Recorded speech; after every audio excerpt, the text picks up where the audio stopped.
quand je me suis renseignée pour la cryo, j'ai vu plein de trucs et avant même de comprendre que ça se passait dans un caisson, j'ai vu des trucs sur des parties du corps et même des reportages sur des trucs d'amincissement. Comment on fait la différence? Alors, déjà, pour la terminologie. Alors, en fait, c'est un peu difficile de s'y retrouver quand les gens ne connaissent pas. C'est que on parle de cryothérapie corps entier, là, donc tout ce qu'on a développé, c'était là-dessus. Et ce que tu fais en préétude, c'est la cryothérapie corps entier. Ouais. Mais après, il existe une technique qui s'appelle la cryolipolyse. Et la cryolipolyse est en fait une technique de cryothérapie, mais une technique de cryothérapie localisée qui va servir uniquement à détruire les amas graisseux. Et ça, c'est vraiment purement esthétique. Il n'y a aucun bénéfice d'un point de vue santé, douleur, prépa, récup, ça on s'en fiche.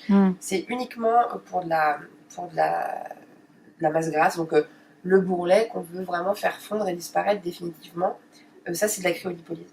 On se sert du froid sur des températures donc, qui sont négatives, mais qui n'ont rien à voir avec les températures.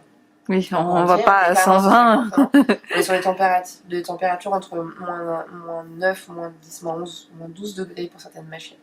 Et là, on va venir positionner des applicateurs sur la zone concernée, donc imaginons le ventre par exemple, donc la petite brioche qu'on a sur le ventre. Et en fait, on va protéger la peau par des lingettes hydrogel.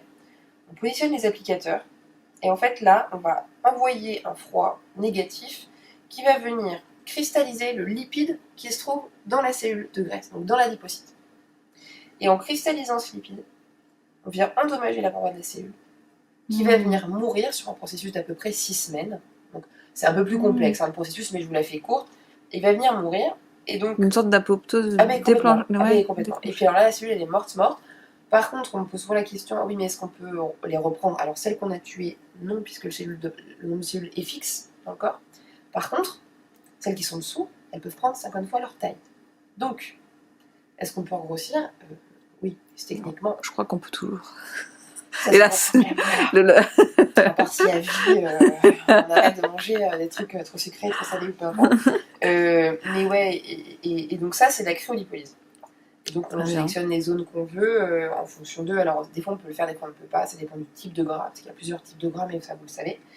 Ça dépend du type de cellulite, il y en a aussi plusieurs types. Ça dépend de la qualité de la peau, ça dépend de plein de choses. Mais en tout cas, ça c'est de la cryolipolyse et ça n'a rien à voir avec la corps entier. Voilà. D'accord, merci. Eh ben, merci beaucoup. Avec plaisir.